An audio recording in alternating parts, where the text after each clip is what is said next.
പറയുന്നത് അഡിക്ഷൻ ആണ്.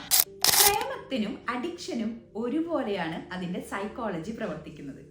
കെമിക്കൽ റിയാക്ഷനും ഒരുപോലെയാണ്.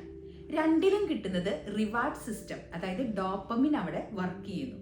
ഒപ്പം തന്നെ മറ്റു പല കെമിക്കൽസും അവിടെ വർക്ക് ചെയ്യുന്നതുകൊണ്ട് തന്നെ ഇവർക്ക് കൂടുതൽ സന്തോഷവും റിലാക്സേഷനും അവിടെ കിട്ടുന്നു. രണ്ടാമത്തെ കാര്യം എന്ന് പറയുന്നത് അഡിക്ഷനിൽ കാണുന്ന ഒരു കാര്യമാണ്, നമുക്കത് കിട്ടിയിട്ടില്ലെങ്കിൽ അതിനുള്ള ക്രേവിങ്.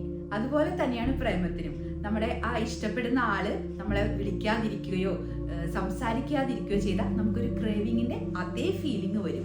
തേർഡ് വൺ എന്ന് പറയുന്നത് വിഡ്രോവൽ സിൻഡ്രോം.